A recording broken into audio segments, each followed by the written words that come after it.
Herkese merhaba, kanalıma hoş geldiniz. Özellikle Nişane ekibine selam vermek istiyorum. Sevgili Nişane, Belgrad'a, Beladore'ye hoş geldin. Videonun sonuna kadar benimle kalın.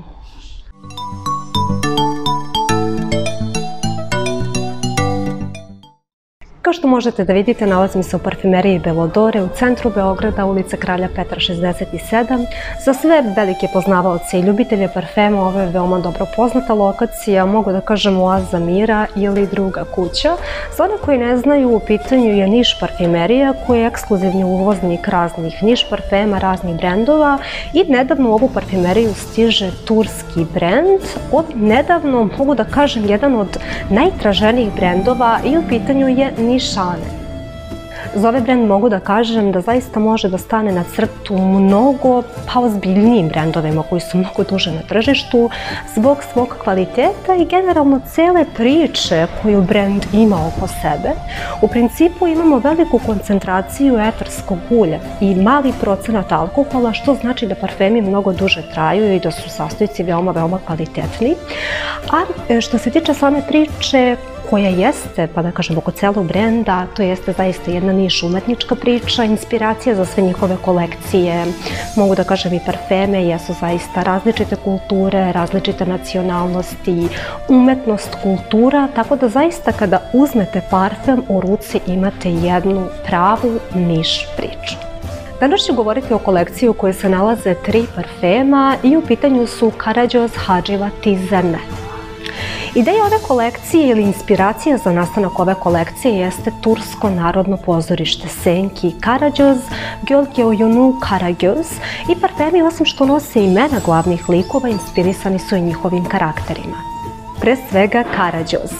On je čovjek iz naroda, prostodušan, govori narodnim jezikom, prostim jezikom, ne razume komplikovane reči i fraze i često upada u nevolje zbog svoje nepromišljenosti.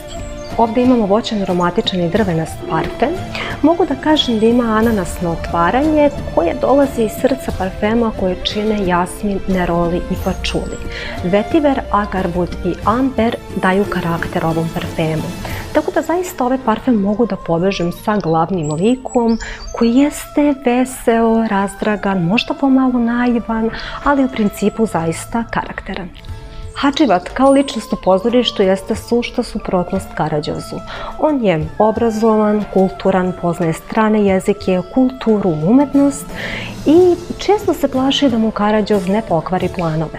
Ovdje imamo citrusan, šipha, drvenast parfem. U samom otvaranju ima ananas i bergamot koji leže na klasičnim drvenastim notama generalno za šipha parfeme i za ovaj parfem mogu da kažem da je jedan od parfema koji zaista proslavio ovaj brend. U principu ovaj parfem zaista jeste elegantan pre svega, izuzetno osvežavajuć, ali i karakteran u isto vrijeme. U principu za ovo vrijeme, za nadolazeće vrijeme, mislim da je ovo fantastična priča, čak možda i tokom cele godine, ali za ovo vrijeme definitivno topla preporuka Hadživat, Nişane. I na kraju Zernet, u prevodu žena, predstavlja sve ženske likove u pozorištu. Sve imaju jednu zajedničku karakteristiku, a to jeste da vole tračeve. Dakle, neke su verne, neke su sklone skandalima i intrigama, ali jedna zajednička osobina svih žena jeste da vole tračeve. Ovo je omaž lepoti, energiji i slobodi. Imamo voćan, cvetan i mošusan parfem. Ovdje je namerno napravljen miks voća i cveća i u samoj bazi imamo vanilu, ambergris i mošus. Ovaj parfem zaista mogu da vidim na jednoj ženi koja je sigurna u sebe, koja sa velikim ponosom nosi svoje godine, svoje atribute, svoje vrline, svoje mane. U principu jedan savršen parfem što se mene lično tiče, godišnje doba, mislim da svako godišnje doba dolazi u obzir. U kom parfemu se vi najviše pronalazite, bilo po mirisu ili po karakteru? Bugünkü video için benden bu kadar. Umarım beğendiniz. Başka videolarda görüşürüz.